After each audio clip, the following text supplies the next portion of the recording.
ci tuuti rek ci benn xasida. waaw xasida yi ñoo bari. boo jëloon Matlabu Chifa yi.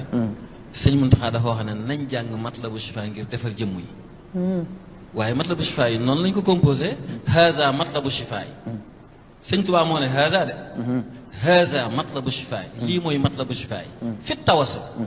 ilallaahi tajaare ko ci yonente bi sallallahu alayhi wa sallam moo tax mu ne bil Mustafa. Matlabu Chifa yi nag dafa am chifaaw zahir ak chifaaw baatin. saafara sa saayir si mooy lu mel ne tayyel yi nga doon wax léegi.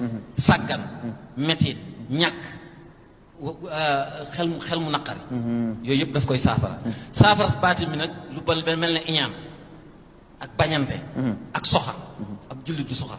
yooyu yëpp Matlabu Chifa daf koy dindi te boo xoolee loola tàmbalee daf ne hamdan li munzilin dana mooy jàngoro.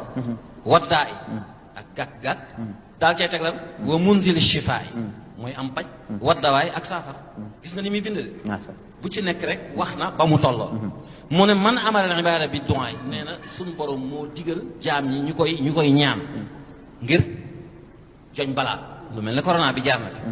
xasida gi am na sitt manaafi contre sitt madara. juróom-benn njariñ yoo xam ne day jàkkaarloo ak juróom-benn loraange. mu sëñ Tuubaa naan loo ma teggil fii defal na ko fee. an nafu makaana tur njariñ mu jël place lor. sëñ Tuubaa nee na njariñ jël place lor. al juudu makaanal buxli tabe jël place nay. al xayru makaana char yiw jël place ay. ginaa makaanul faqri koom jël place ñàkk. ilmu makaanul jahli xam-xam jël place réer. shukru sant jël makaanul kufri. noonu laa ko mën a toppee waaye 2 minutes nga ma wax waaye noonu nga koy toppee di ko toppee nag ba egg ci li ñuy wax tafakkur ak tabarruk. kii tabarruk day jàng rek dem. waaye kii def tadabbur nag mooy dem ba yàgg mu yëg ne ndekete Matlabu Chifa yi am na ordonnance.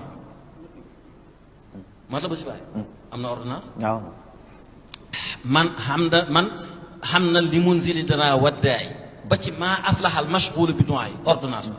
mais am na médecin qualifié. Matlabu Chifa yi am na médecin qualifié. Muhammadin tabibin al hakim. hakim boobu mooy qualifié. am na posologie.